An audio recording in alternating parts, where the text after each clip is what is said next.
And this time for potential energy, we want to look at our elastic potential energy, which we are going to associate with springs or spring-type interactions. And our symbol for potential energy for a spring or elastic is US. So when we're looking at, let's say, stretching or compressing a spring from its natural length, so let's say our spring starts here and then we apply some force to compress the spring. When our spring is compressed, it's storing energy because we could remove the force holding the spring back, and then the spring would push forward with releasing that stored energy. So if we want to think about the change in the spring's energy, so like U spring final minus U of the spring initial, is the work we do.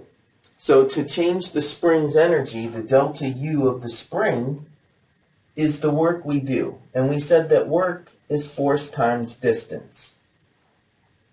So in this case, when we're looking at compressing the spring or changing the length of the spring, we can think of that as X instead of D.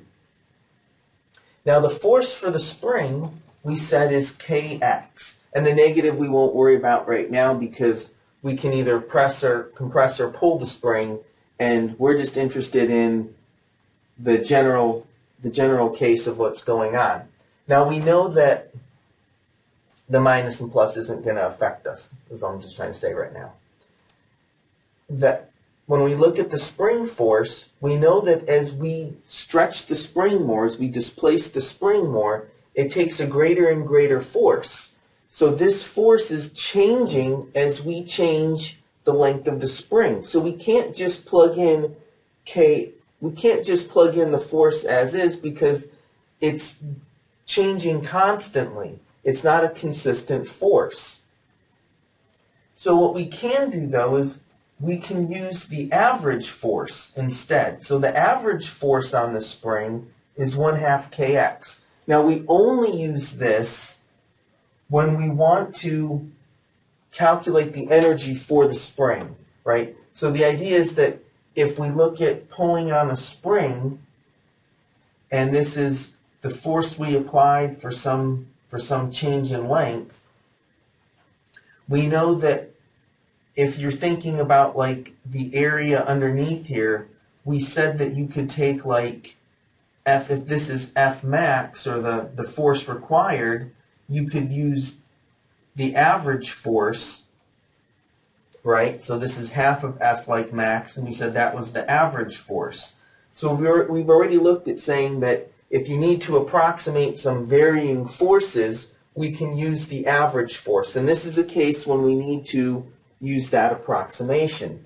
So what we see is the delta U of the spring is 1/2 kx for the force times x.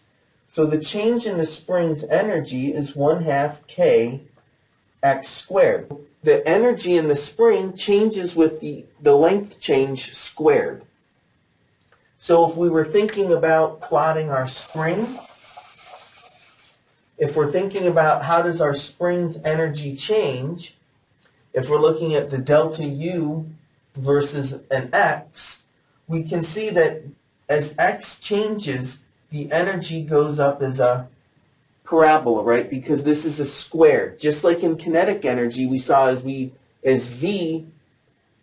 changed, the energy went as a factor of a quadrature, as the square. So like when x went from 1 to 2, our spring energy would quadruple.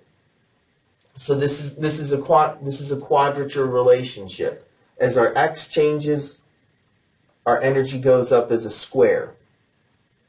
So this is the energy stored in a spring, and it's related to either us pulling the spring or compressing the spring. We do work on the spring, and the spring stores that energy in the bonds of the springs that are interacting. So this is our elastic potential energy.